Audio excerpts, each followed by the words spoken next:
every single one of our major customers and minor customers all shut their doors overnight. You need the right people in the right place at the right time. And sometimes you have the right people in the right place, but at the wrong time. I've got to keep going forward. I've got to keep looking for revenue streams. I've got to keep looking for growth, keep looking at new ways of doing things. But, what's the culture like at the business? What do we stand for, the values? I've got to tick that box on my personal development program I don't really want to be here.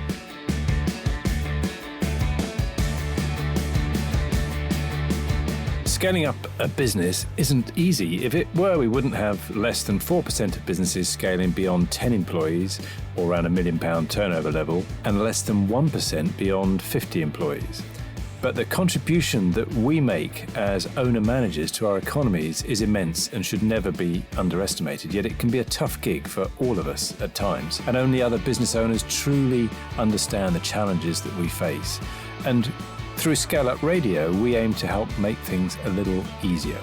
We interview guests who have been where you are now and may have faced some of the challenges that you are facing. And they offer their thoughts and advice on what has worked for them, as well as what didn't. And we've also combined many of the lessons from these interviews and also through working with hundreds of owner managers over the last 10 years or so into a practical scale-up handbook that we've called the Entrepreneurial Scale-Up System, or ESUS. And it's for owner managers like you and me as we navigate our own scale-up journey. And you can order a copy through your favorite online book retailer or by going to all the W's, esusgroup.co.uk, www.esusgroup.co.uk.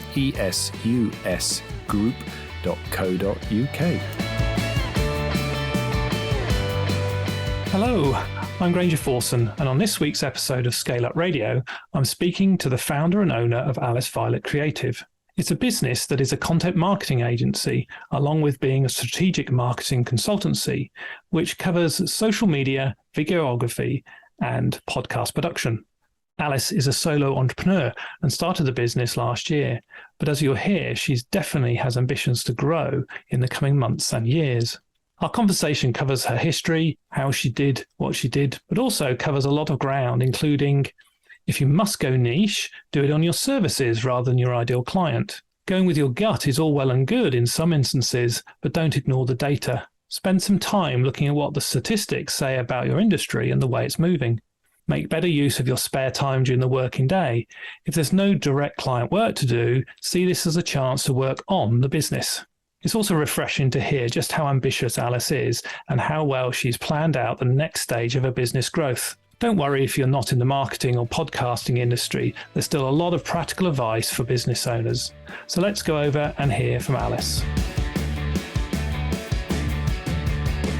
So, hello, Alice Violet, and welcome to ScaleUp Radio. Please introduce yourself to our audience. Hi, Granger. Thanks for having me. Yeah, so usually I'm the one behind the mic in terms of like behind the scenes of doing podcast production and editing and distribution. So it's a nice excuse to get my mic out and be speaking. So I own Alice Violet Creative, which is a content marketing agency. And we also do strategic consultancy. So everything from social media to videography, podcast production, photography. But also I do things like training and sort of digital marketing consultancy as well. Excellent. Wow. Lots of bits and pieces. So let's explore some of those as we go through. So give us a size. How big is your business? How long have you been operating? So at the moment, it's just me. So I started last year in January 2021. So we're still fairly new business, but I often do collaborate with others. So I've got quite a big network of people that I collaborate with when I need to. And also I deliver a lot of the service myself at the moment, but I think I'm at quite an interesting point in my business now where I need to start thinking about hiring. Well, I am thinking about hiring so that I can actually grow the business to become a bit bigger. So it's exciting times. So you've got podcasting, social media, strategy. So give us a background. Where did you come from? What got you to this point of deciding in 21 to start your business? Yeah, sure. So my background is quite varied, actually, which is probably why I've got quite a varied service menu now. So I started in travel industry, and then more recently I worked in tech. But when I was in travel, it was specifically luxury travel, and then tech was specifically cybersecurity. So they are polar opposites of each other. And when I was in luxury travel, I was primarily doing social media. And this is back when it was sort of a brand new medium. And I built two of the biggest luxury travel brands from scratch at the time. And it was kind of focused on content marketing. So a lot of videography, photography. I traveled to Kenya, India, the US to get content. And also I trained all of their staff in the US and the UK on photography because we all traveled a lot. That's kind of a perk of being in the industry. And so I thought it was a great opportunity for them all to be trained on getting content that we could share. And also a lot of writing and things like that while I was there. And then I moved into cybersecurity because I was offered a job there. And to be honest, it was, a big step up. And I just thought, let's try something different. And when I got there, I wasn't sure that I was going to be there for very long. I thought it was just going to be a break, try something different, learn some new skills and go back to travel. But actually, it was a really, really interesting role because of how different it was. So whereas in luxury travel, I've been very reliant on content, in cybersecurity, there really isn't anything visual to be using. So it really had to use my skills in a very different way to be making content when there's nothing visual to show. So that's when I became a podcast producer for the Naked Security podcast, which was a really successful show. Went from about 3,000 listens a month to about 60 by adding in proper mics, changing up the show format, getting regular guests on and doing specials. And so primarily they'd be using things like Twitter, which again are very text-based. They were a news website, it was a very educational format. So really, really different to travel. And that made it a big challenge when I eventually launched my own business because they're so different. How do I communicate that I have this really different background? So I launched the business because basically it was the pandemic and I was working as a director for a agency in Cheltenham at the time as social media director with a team of people working in luxury hotels. And it just wasn't a good time to be in the industry, but it didn't feel like a safe time to change roles either. And so I felt like I didn't really know what to do. I had this really varied background in terms of cybersecurity. Do I want to go back there where it's safer? But actually, I'm more interested in the luxury side of things. So I decided to take a risk and launch my business. Excellent. So take us through some of these elements of your business. So podcasting, how do you help your clients with podcasting? So in terms of podcasting, I help with everything from consultancy in terms of looking at your existing show, if you've got one, or your existing marketing platforms like your website, your social media, your email newsletter, and seeing if there is the opportunity for a podcast and what that could look like and what the show could be. Audit all of it and kind of either come up with the concept or improvements based on what you've already got. Then we'd look at training. So training who's going to be the host on how to be confident on the mic, which don't judge me too harshly for because I'm a producer, not a host. And also training potentially someone in-house to edit it, unless that's going to be me going forward. Finding guests with big audiences to help the promotion of the show. Then I'll actually sit in on the show, help you record it, prep the guests beforehand, and then edit it, distribute it across all the audio networks. And then I would also share with your promotion strategy for social media. Sometimes we also record the video version of it. So I'd create videos with subtitles for YouTube, LinkedIn, Twitter, just for extra promotion as well. So really end-to-end podcasting. Excellent. Wow. Huge amounts. Maybe you can give us a bit of advice once we've finished this one. Yeah, maybe I can coach you today. And so you also then mentioned social media and content management. So what do you do for your clients in terms of helping them there? So in all honesty, when it comes to social media, although this is probably my foundational skill, this is the remit I've been in the longest. This is actually the remit I don't do a huge amount of work in for my clients because it's so time consuming. So I tend to focus on content production. So that's one of the reasons I want to hire somebody, because then they can be the actual manager and I would be the sort of strategic overview and I would proofread the content and come up with the campaigns and help you analyze success and things like that. But in terms of someone actually writing and scheduling your content, that's too time consuming for me to be able to do that bit. So I primarily would be training your in-house team and being a kind of person that they can meet with on a weekly or monthly basis at the moment and review success. I might also create videos or edit videos, but I don't do the sort of full management side of things. But hopefully we'll be able to offer that this year because I do get a lot of leads for that and I just can't deliver the service on that side. Okay. Quite a mix of different types of activity for clients in terms of their marketing and thinking. So who's an ideal customer for you currently, and where are you sort of trying to go with your customer base? Well, interestingly, I'd say one of my biggest challenges in year one was niching, because obviously I have this background in marketing, and all of the advice as a business is to niche into a specific area. But actually, that was really challenging for me, because if I niched on one side, which I did, first I niched to luxury travel, and I'd get lots of leads from tech brands saying, oh, we'd love to work with you, but are you not doing tech anymore? And so then I decided, okay, I'm going to niche to tech because the travel industry is still a bit unstable.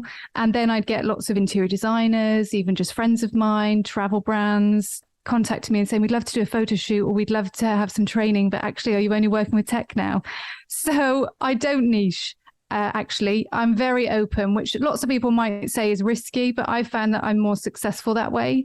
It does make communicating who my target audience is more difficult, but I tend to focus on what your problem is. Do you need to create beautiful, compelling content? Even if you're a cybersecurity brand or a non-visual brand, we can still make beautiful content and memorable strategic content. Or are you a luxury travel brand who needs me to train your team on how to take their own video that we can then edit, instead of sending someone like me to Kenya for a week, which would be very expensive? So it's more about the service that I offer versus who the company is.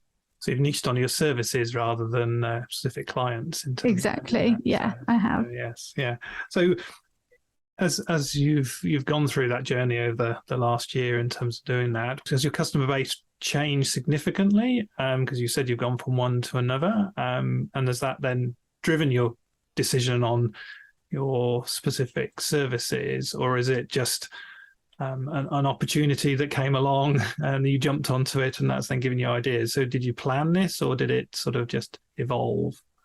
I kind of planned it. I mean, each time I niched, I was very, putting all my eggs in one basket, and would have a whole rebrand and do some kind of paid advertising on social media and Google, and really kind of go for that specific audience. And so then when I was getting leads that I wasn't actively targeting from the other side, that's when I made the decision that I shouldn't niche, because I'm losing out on free opportunities by being very strategic in one. So that's how that's evolved. In terms of I've definitely worked with clients that I would have never worked with before. So interior designers is an interesting niche that's coming up, just doing things like photo shoots for them. And, brands that aren't luxury travel, but might be luxury, I've started working with. And also an area that I'm really interested in, just on a personal level, is actually the arts. So I love ballet, I love art galleries, I love exhibitions. And this is an area that I would really love to go into. And that work that I do on the luxury side definitely attracts that type of client. So I would say that actually, although luxury and lifestyle brands are more interesting to me, they actually have not as big budgets. And so whereas the tech brands have much bigger budgets, they've got much more opportunity to do big creative projects with them.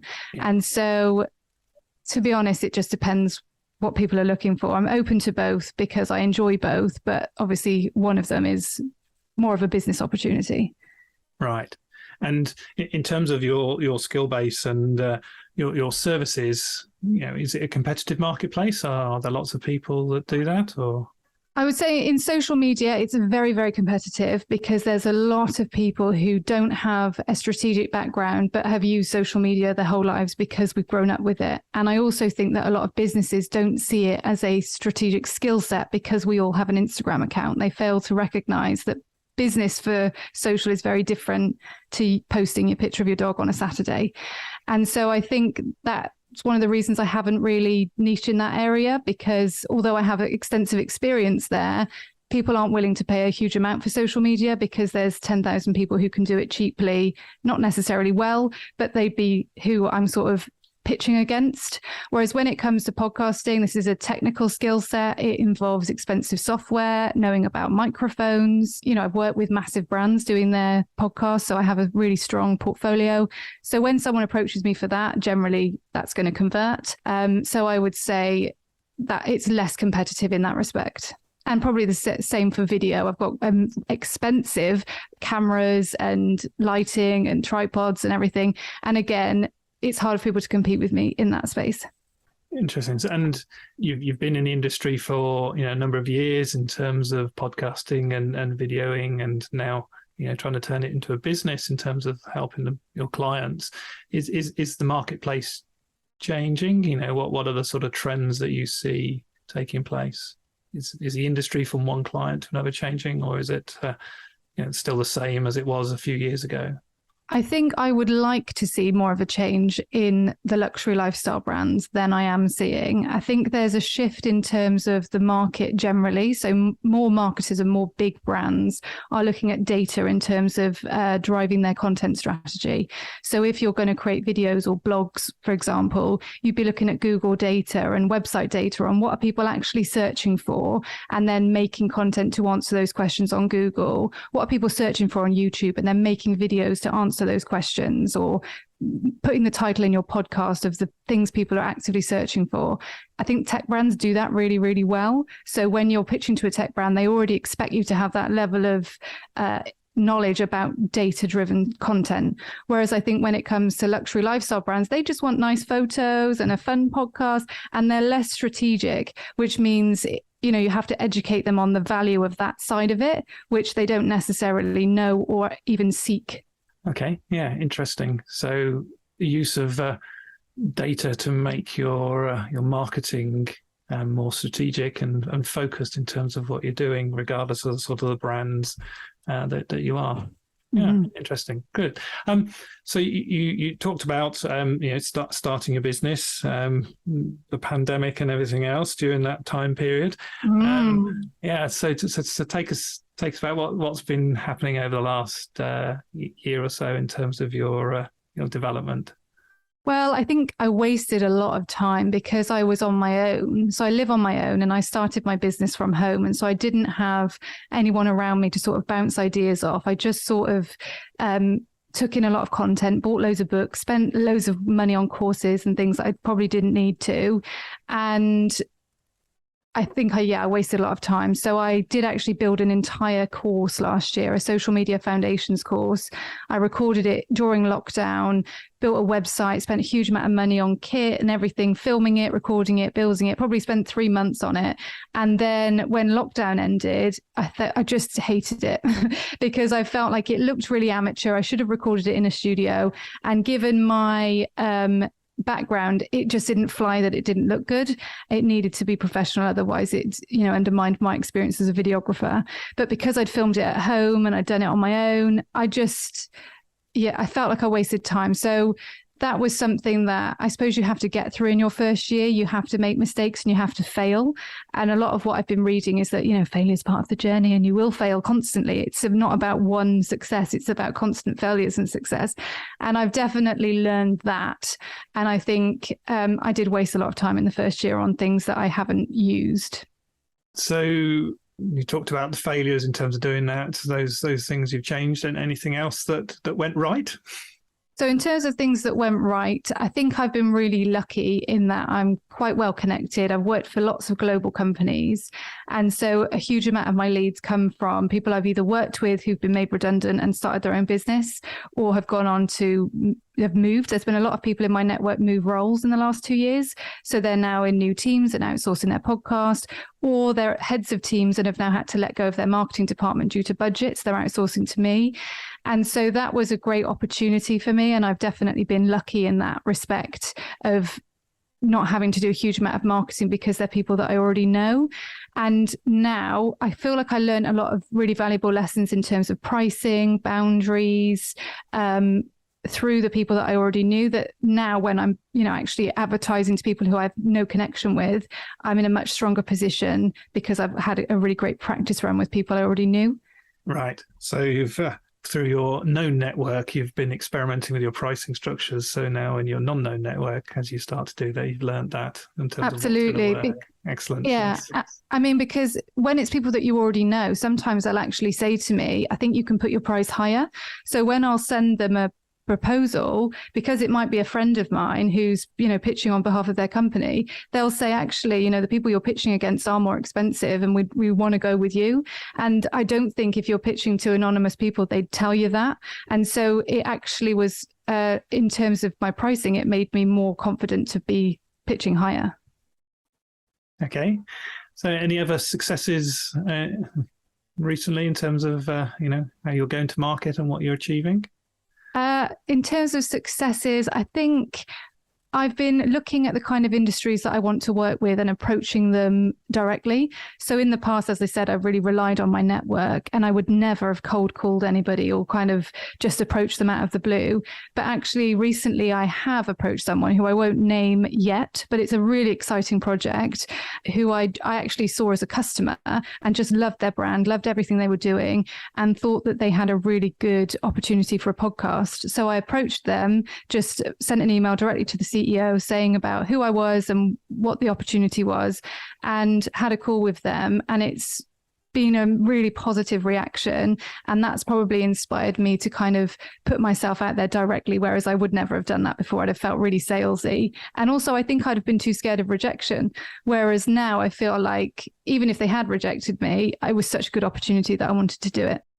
Excellent. I like that. Yes, it's the fear of rejection really does stop people from trying. Where actually, there's lots of phrases of, you need 100 no's to get one yes, and these sort of things. But it's still very hard to make that first step in terms of doing things. It's very hard. So you're working on your own at the moment, and as you said, lots of things you've tried and some things have failed. How do you manage your time, and how do you not get overwhelmed with everything you need to do? Well, I think that is actually definitely something that is a challenge in terms of managing time. But I have retainers, and when I have a retained client, I try and set aside time for them each month. So a set amount of hours, and always make sure I've got that time free for them. And if they end up not needing me for all of that time that month, then I try and allocate that to my own marketing and my own business admin. So things like accounting, I have an accountant, but I still have to, do all of that boring side of things. It takes up a huge amount of time. And so when I get spare time from a client that doesn't need me as much that month, that's when I'll allocate it to my own business. Whereas I think last year, if a client hadn't needed me, I might have taken a nap or gone for a walk or had the day off, gone and got my nails done. Whereas now I think, okay, I'm finishing at 5 p.m. So if it's only 3 and I've got 2 hours spare, then I can do my accounts, or I can make a reel for Instagram, or I can make some calls to some prospective leads. So I'm being more sort of, the day is a work day, even if I haven't got client work. Excellent. Okay, that's some really good advice in terms of how to use the spare time. Be ready for it rather than go off and do things. Yes, definitely. Yeah, really good advice in terms of doing that. So, you're talking about hiring your first person now in terms of bringing into the business. Really exciting time. So how have you gone about recruiting? Have you thought about that yet in terms of what's going to be your approach to recruitment? I have. So I put a post on LinkedIn. I think I made like a job advert on LinkedIn, and I was inundated with replies. I think I got over 100 applicants and so many direct messages, emails. And I wasn't prepared for that. And I had a really busy week. So I work in London a lot, and I'm constantly on the train or traveling backwards and forwards. And actually that is an example of bad time management, because I haven't had enough time to look at them. And even though some of them sound amazing, because there were so many, I feel like I want to look at all of them just to check there's not someone incredible in there who lives around the corner. So I'm kind of just taking my time going through applications and finding someone. It is going to be a freelance role to begin with, probably 2 days a week. And then my goal would be to get them to 5 days a week working on my stuff and my client work, and then bring people in-house. So it is a more expensive way of hiring, but because I'm, a small business, it seems less risky and safer option right now. So that's kind of where I am with that at the moment. And when they start working for you, have you thought about how you go about ensuring that the right things are getting done? Yeah, I mean, I've managed people before, and generally I think I'm a good judge of character in terms of being able to hire someone who is sort of a self-starter. And also last year, I was a consultant for a company in America for about 6 months. And so I kind of worked in-house for them in a way, but remotely. And everybody who worked for them was remote. People were based all around the States, all around the world, and everyone was sort of very engaged. And they had some really great ways of doing that with regular meetings, regular check-ins, shared documents. And it was actually surprisingly effective. And I think that was great inspiration for me on how I would run things. And also, I'm not a domineering manager. I'm quite an open-minded person. And so hopefully, if you have a great working relationship with somebody, they respect you, they understand that it's a small business. I can't afford for them being paid and not doing the work. So hopefully we'd have a relationship where they would just be accountable, hopefully. It's fascinating. Just want to go back then in terms of this company you're doing some consulting work with, everybody was online in terms of, it's the holy grail, isn't it? In terms of, having motivated people online, maybe just share a few examples. You talked about meetings and check-ins and stuff. How do you think that culture worked? What was good about it and how did it work? So I don't know whether to name them or not. I suppose I am celebrating them, so maybe I should. It was called Food Fight Studios in Florida. And they are an animations company who do sort of lots of animations and web design for podcasters, but also they were branching into tech brands at that time, which is why I was working with them. And they had regular meetings probably every Monday. I think they had a meeting every day, but I didn't attend every day. I'd go on maybe a Monday and a Friday. And Monday was sort of what we were doing last week and what we're doing this week. And there was a shared document and everything was accountable on there of who was doing what. Everyone got a chance to speak. And then on Friday, it was more of a kind of social and celebration. And that really built rapport and made everybody connect with each other and like each other. And even though I didn't meet some of these people, I felt like I knew them as colleagues because we had this social time and also this regular accountability business time. And also they had Google Docs, which were project binders for every client. And actually I now have that. So I've got an accountancy project binder for my accountant. I've got my own one for my own business. And then every client has a Google Doc project binder. And when I get on a call with them, any Zoom call, I put notes on that Google Doc so they can always see what we've discussed and what the next steps are and what the accountability for either of us are. And I would definitely carry that forward into whoever I hired. Oh, that's really interesting because that's some of the stuff that we promote and ask our clients to really put in place is that structure of meetings. We call it the business rhythm. And often that's with face-to-face companies, but it just shows that actually the business rhythm works just as well in the virtual space with people all across the world in terms of doing stuff. Well, fascinating. Thank you for that in terms of doing things. Right. You were talking about accountants. So how do you keep on top of cash? Because cash is so important for a small business when it's growing and scaling. So how do you manage cash? Well, I don't have a huge amount of expenses. So in my first year, I bought a lot of kit. So I bought microphones, cameras, lights, all of that great stuff. I was actually given a really high-spec MacBook Pro from the tech company when I left. And so I already had that in place. And in terms of my ongoing expenses, all I really have is my train ticket, things like the Adobe Creative Cloud, Dropbox, Zoom. Like it's very small level of expenses and obviously my pay. And so actually I had a meeting with my accountant this morning and the cash flow is really healthy because income is really healthy and outgoings are very small. And so it's not been much of a challenge for me because I don't have a lot to pay for. Yeah, good. Yeah, keeping those expenses small is the key in terms of all that. Brilliant. Yeah. So let's explore a little bit more in terms of then the other pillar in terms of strategies. So what works for you in terms of marketing now? So you've talked originally about your wider network that you had from your previous roles. What sort of things are you trying to do now, and what's successful for you?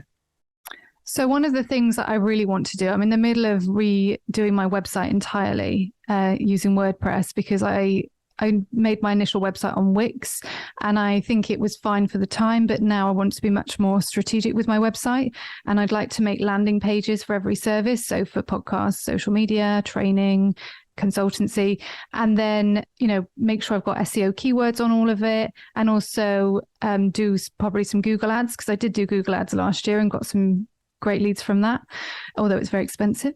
So if I could do more organic Google stuff with my website, that would be great. Also, social media has actually been a massive lead generation tool for me, but generally smaller businesses. So LinkedIn is primarily my network, so that's great. But Instagram was always smaller companies who just wanted a photo shoot or some training. And so they're kind of smaller. And I haven't put as much effort into that over the last month just due to time. And that's what my new person will hopefully be running, is my own social media. And actually, I would love to make a course. So I alluded to the course I made last year, the Social Media Foundations course that I fell out of love with. But actually, if I could make videos that are my training but not delivered live, then it's more cost effective for small companies to be able to buy that off my website directly, then have to schedule time with me to deliver it to them. So I'd like to be making some kind of paid content on my website or a members area or something that people can subscribe to and get cost effective content if they're a small company. So along with that, I would also need to be making free versions for YouTube and stuff to really showcase that the content is of value. So there's a huge amount to be done. It just comes down to time, I think. Yes, that's a really important thing that none of us have enough of. No, exactly. Very much so. So let's pick on the podcasting industry for now, rather than the social media discussion. So what do you like most about the podcasting industry, and what do you do? One of the things I love about podcasting is that in every other aspect of content marketing, you're talking to a marketer. So it might be a blog and the marketer has interviewed a specialist and written up an article for PR or for the website, or it might be social media where it's gone through a social media team who've written the article, whatever, the tweet, the Instagram post. Whereas when it's a podcast, you're talking directly to the specialist. So if you are a medical specialist, for example, I did some training with the King's Fund. They have their researchers going straight onto the mic and talking about what's happening in healthcare right now. And the host is also a specialist, or the host might be a marketer, but the guests are always actually these specialists. And it was the same when I worked in cybersecurity. Me or my manager was often the host, and then you'd have a dark web specialist or some really interesting people would come on and talk about the topics in depth. And I think that's a really amazing opportunity for brands to talk directly to their audience, basically. So I think that's one of the biggest value propositions of a podcast, and also the long form content. Imagine if this was on Instagram, we'd have spoken for 1 minute. And it would have been the most juicy bit to just get people to keep watching it. Whereas you can really sit down and enjoy a podcast. And quite often people actually will carve time out of their day every week to listen to a particular show.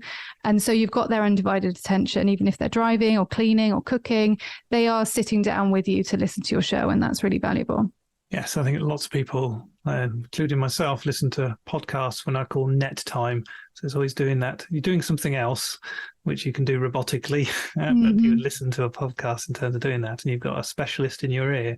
Yeah, it's a very interesting thought. I had never thought about it in terms of that. That's great.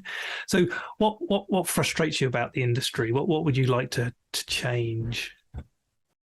Ooh, I think one of the things that's a challenge for people who want to make a podcast is that they forget how vital the promotion element of it is. So quite often they'll bring me in to do an audit of their existing show. We'll put in new mics, we'll train the hosts, we'll get some great guests scheduled in, we'll make the show, edit it, sounds incredible, put it on SoundCloud, and then they don't publish it. So they don't put a blog on their website, send an email to their newsletter, put it on Twitter, mention it again on Twitter, mention it again on Twitter, put it on YouTube, put it on LinkedIn, mention it again on LinkedIn. They're not doing all of that promotion. And so they've just whacked it on SoundCloud. One of the hosts has posted it on their personal Instagram. And then they say, oh, no one's listening to our show. And it's because they don't know that it exists. So the promotion part of it is as important as the actual show. And is that because people are not really sort of, trained in terms of thinking about that? Or is there a degree of simplification and automation? Or, is there something there to put a dink in the world of podcasting? Well, I think podcasting in itself is incredibly time consuming. Editing the show, for example, takes a really long time. Putting it on the audio networks. I mean, you put it on SoundCloud and it's distributed, but it's still a step. putting in the title, the metadata, the tags, everything. It all just takes time. And I think I'm quite rare in that I'm actually a marketer, whereas a lot of podcast producers wouldn't be marketers. So they wouldn't even be thinking about that. Their role is just to edit your show, put it on SoundCloud, and then they'll speak to you next time you send them some content to edit, or they'll be on the call with you recording the show. Whereas for me, because of my background, I'm sort of like, okay, but where are you putting it? Have you got a structure in place? Have you got a strategy in place? But most people wouldn't be expecting me to ask those questions because I'm just the podcast producer. So you've got something there in terms of an opportunity to add more value in terms of the process, in terms of doing. Yeah, definitely. Yeah, and is there something that can develop on and grow, do you think, in terms of that dual role? I like that. You're a marketing person who develops podcasts rather than a podcast technician.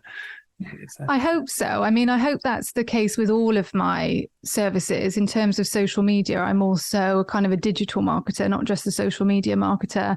And it's the same with videography or photography. I won't just edit your photos and send them back. I'll then be talking about which ones would be great for Instagram, and should we film some reels, and which ones you're using on your website. I'm very conscious of the platform it's actually going to be used for.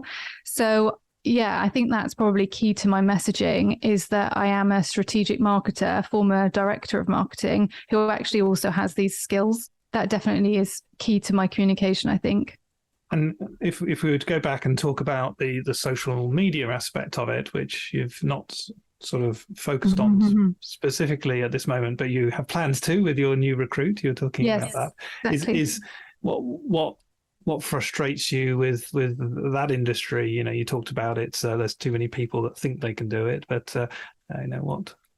I think social media is a very, very, very challenging role for anybody, because it's so fast paced and it's actually quite negative for our mental health. So in terms of what works on the platform, it might be just because it gets people to watch it or share it, and it's all about retention rates and being kind of addictive behavior on Instagram specifically, and TikTok. It's all about kind of, being quite extreme, making you feel angry or sad or laughing or whatever it is, because it makes you watch it and share it with your friends. So there's a lot of kind of outrage content just to get people sharing it with a horrible comment because they're angry at what they've just read. And as a social media marketer, you're having to look at that content all day and compete with it all day.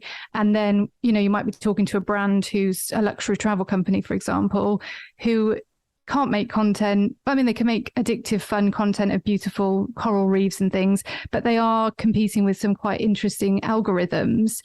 And that's quite challenging. And also, I think within social media, you've got people who are very good at writing copy and scheduling content, and that's quite an admin heavy role. And then you've got people who are strategic or can make reels and videos and beautiful photography, and that's a very creative role. And then you've got someone who can measure results and look at the algorithm, and they're quite data centric and quite technical. And nobody's going to have 3 people in their social media team unless you're a massive company. And so it's just a very challenging role with a lot to it, I would say. Wow. I've learned a lot already just in this past 5 minutes of conversation. And that doesn't even include paid advertising as well, which is a whole nother arm of social media. Yes. And you talk about outraging content or trigger marketing in terms of doing that. That's what, trying to trigger people into an action just to get some data and information about them, I presume, in terms of what they're after. Well, I think the platforms compete with each other. So Instagram and TikTok very competitive with each other, which is why Instagram Reels are so prominent right now, because they're competing with TikTok, which is video only. And so that means that everything else won't get as much exposure, which forces brands to be creating constant video content, which is very expensive, very time consuming, and demotivating when they've got this amazing content that doesn't get any exposure because it's not a video. Right. Interesting. That's a very interesting way. So, right, let's move on a little bit in terms of our thinking, etc. So you've run the business now since 2001. Prior to that, 2021. 21. Apologies. I don't know how old I was in 2001. We'll redo that bit. No, that's fine. That's my error. And for our For our listeners, I've just gone bright red. But anyway, so let's just pick out in terms of your journey up to that point, as well as the last year. You've talked about some of the failures, but what's some of the sort of key highlights over your working career so far, and then the last years of your business? In terms of my career highlights, I would say working in luxury travel. So I worked for two of the biggest luxury travel companies, Abercrombie & Kent and Audley. And that was incredible marketing experience because they're very specific on their tone of voice. So they're a bit like John Lewis in their kind of marketing and their audience. And it's all very specific in terms of language and quality. And it held me to a really high standard.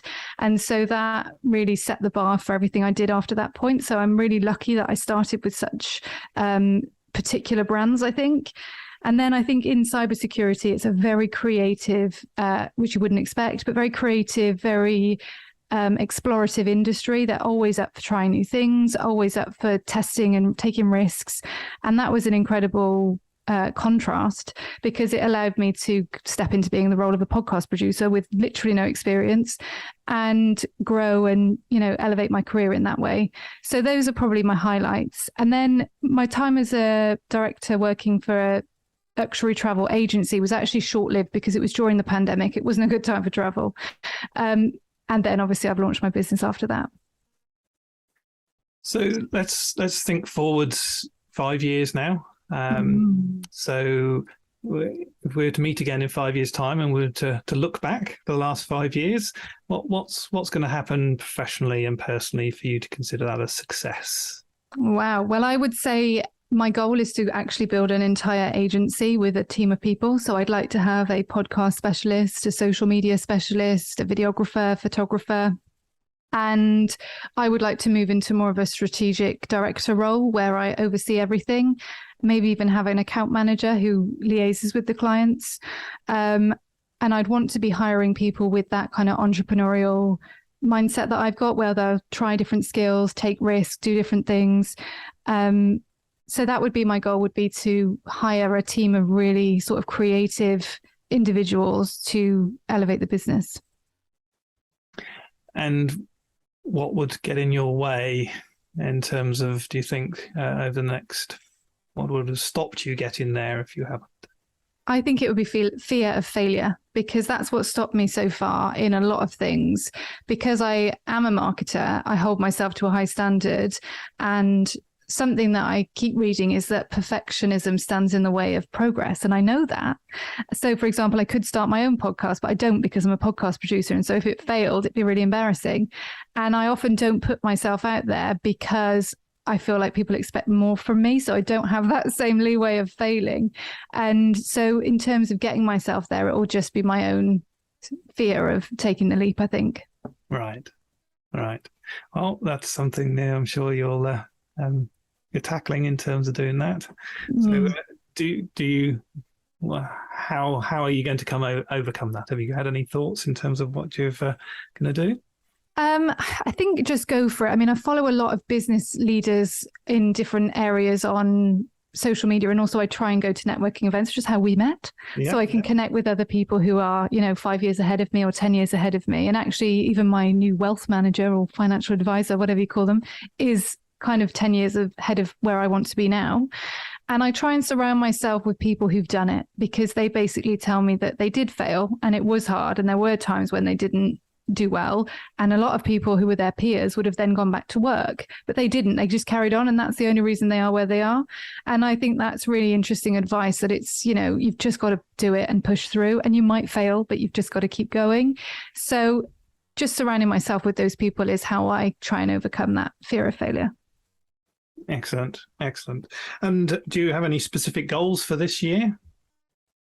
For this year, my goal would be to relaunch my website, hopefully get some exciting clients in the podcast space, hire somebody to become a social media specialist to do the actual scheduling and running of accounts, so that when those leads come in, I can actually accept them.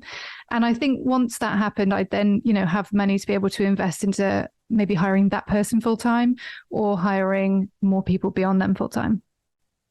Well, it's been a fantastic conversation, Alice. Thank you very much in terms of that, understanding, podcasting and the industry, the social media, your honesty with us in terms of your lost time at the start and some of the failures you've done, and some of the mistakes you've got over in terms of doing that, some of the insight you've given us in terms of the remote working can work in terms of doing things, and I love the description, the fact that you're a marketeer that does podcasting in terms of doing, really sort of stands out in terms of your capabilities and skills and how you can be different in the marketplace in terms of doing that. So thank you very much for this fantastic conversation.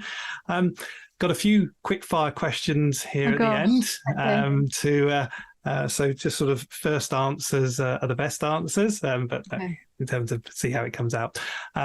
So if you were to go back to your younger you, before you even started work, what advice would you give yourself? I would say try and work in an industry that you love.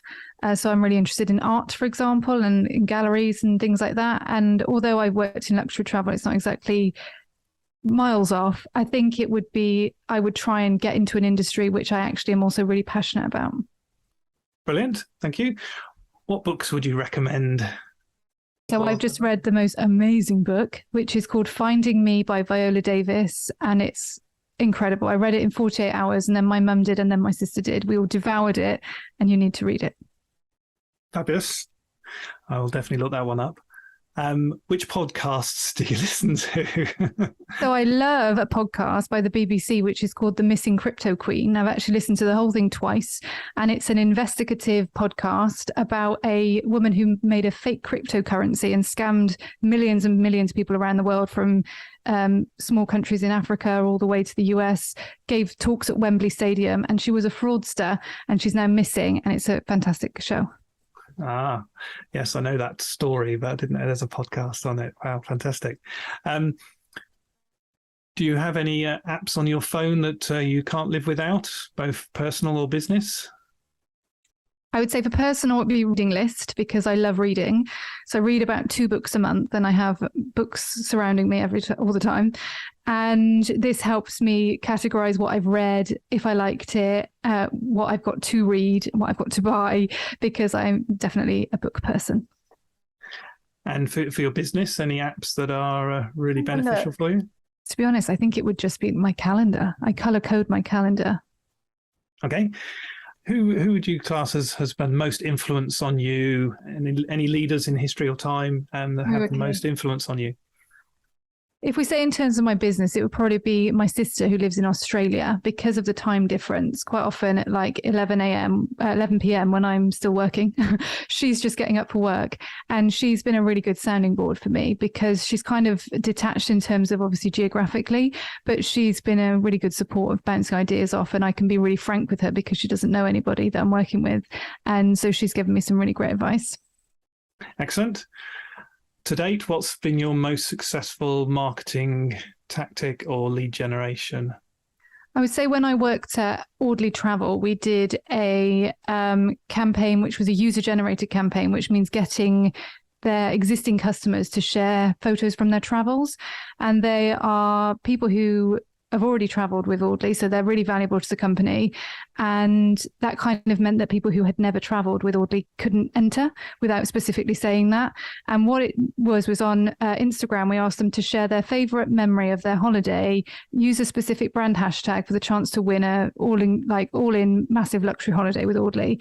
And we got, I can't remember the exact numbers, but it was maybe over 100,000 entries. I can't remember though. It may not have been that high, but it was a huge amount of entries. And this is all these Audley travelers recommending the brand by basically sharing their incredible moments with the brand. And it turned into a massive lead generation sort of advertising opportunity, because who better to recommend your brand than your existing customers? And the content was beautiful. And I was really proud of that campaign. Brilliant. Thank you very much. And finally, how can people get hold of you? So get hold of me at alicevioletcreative.com, or you can email me at info@alicevioletcreative.com. I am on Instagram. I've only just started posting again, so you can have a look at my recent photo shoot I just shared a video of today, which is just Alice Violet Creative. And yeah, no matter what your brand is, if you need podcasts, social media, content, or a strategic marketer, do get in touch. Alice, thank you very much for our conversation today. It has been really interesting and some fascinating insights into the world of podcasting and social media and the development of your business. And I wish you lots of success for the future. Thanks for having me. Don't forget to take a look at www.bizsmarts.co.uk to access a great range of resources to help you in your scale-up journey. So that's bizsmarts.co.uk, which is bizsmarts.co.uk.